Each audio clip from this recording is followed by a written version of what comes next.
فرمایا کہ جو شخص قرآن پڑھتا ہے اس کے لہجے میں لکنت کی وجہ سے یا عجمی ہونے کی وجہ سے وہ اٹکتا ہے اور اس کا لہجہ ٹوٹتا ہے، تو میرے حضور نے فرمایا اللہ اس کو دوہرا ثواب عطا کرتا ہے، ایک قرآن پڑھنے کا ثواب اور ایک اس کو اٹکنے سے جو تکلیف ہوتی ہے، تو فرمایا اللہ اس کا بھی اس کو ثواب عطا کرتا ہے۔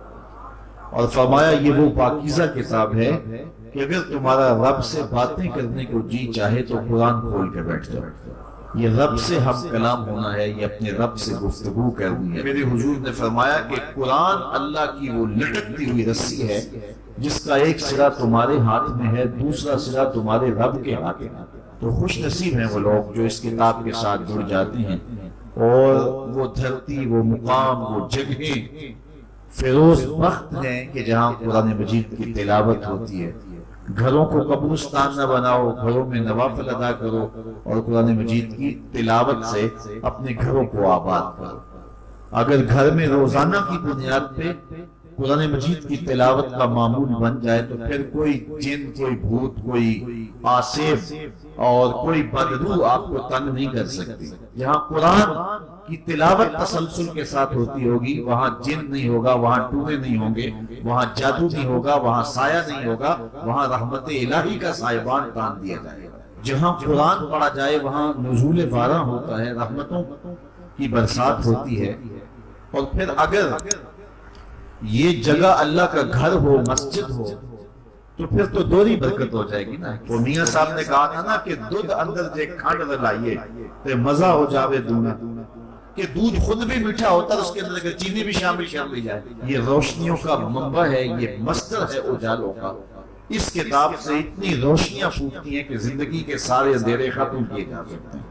یہ تمانیت قلب کا سبب بھی ہے، یہ روح کے اجالوں کا سبب بھی ہے، یہ کتاب زندگی ہے، کتاب حیات ہے۔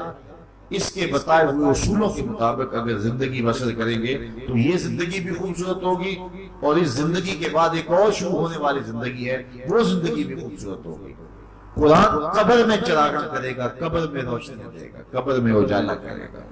اس کتاب کے اندر ایسے ایسے شفا کے نسخے رکھے گئے ہیں کہ ہماری زندگی کے روز مرہ مسائل کا حل ہے۔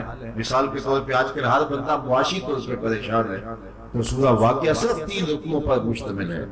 اگر یہ معمول زندگی بنا لے تو سورہ واقعہ جہاں ہوگی وہاں نحوستیں اور بے برکتیاں نہیں ہوں گی۔ سورہ یاسین پڑھو گے تو بے پناہ برکتیں اس کے دامن میں رکھی ہوئی ہیں۔ اسی طرح سورہ اخلاص صرف 3 مرتبہ پڑھیں گے تو پورے قرآن پڑھنے کا ثواب نصیب کر دیا جائے گا۔ ایک شخص حضور کی خدمت میں حاضر ہوا اور اس نے حضور سے کہا کثیر العیال ہوں، ذرائع آمدنی بہت تھوڑے ہیں، تو میرے لیے کوئی دعا کیجیے، کوئی مجھے نسخہ بتائیے۔ تو آقا کریم نے اس کو جو نسخہ بتایا سنا، فرمایا جب گھر جائے تو گھر والوں کو السلام علیکم کہہ دیا کرو۔ یہ کتنا سوکھا نسخہ ہے اور کتنا اچھا وظیفہ ہے، گھر والے بھی خوش، اللہ رسول بھی خوش۔ اس کے بعد ایک مرتبہ سورہ اخلاص پڑھ لیا، غربت توڑ نسخہ، جب بھی گھر جاؤ السلام علیکم، اس کے بعد ایک مرتبہ سورہ اخلاص۔ اور میرے حضور نے فرمایا کبھی ایسا ہو کہ تو گھر جائے، گھر میں کوئی بھی موجود نہ ہو، تو فرمایا عمل چھوڑنا نہیں، فسلم علیہ، پھر مجھے سلام کہہ دینا۔ وہ اپنے نام لیواؤں کو تنہا چھوڑتے کب ہیں، جہاں ہم دم نہ ہو کوئی وہاں سرکار ہوتے۔ وہ کہتے ہیں میں عمل شروع کر دیا، گھر جاتا السلام علیکم، اس کے بعد السلام علیکم کے بعد میں سورہ اخلاص ایک بار پڑھ دیتا۔ اس عمل کی برکت سے میں نے تو امیر ہونا ہی ہونا تھا، میرے ہمسائے بھی امیر ہو گئے، میرے ہمسائے بھی امیر ہو گئے۔ تو قرآن کو اپنی زندگی میں بسا لو، قرآن کو شامل کر لو، دنیا بھی سنورے گی، قبر بھی سنورے گی، نزا کا عالم بھی سنورے گا، حشر میں بھی اجالے ہوں گے، جنت کی بہاریں بھی نصیب ہوگی اور رسول اللہ کا ساتھ نصیب ہوگا۔ تو اس کتاب سے جڑو، اس کو ورق ورق پڑھو، اس کو حرف حرف پڑھو، اس کو رکوع رکوع پڑھو، اس کا ایک ایک آیت ممکن ہو تو ایک ایک آیت روز پڑھ لو، اور اس کو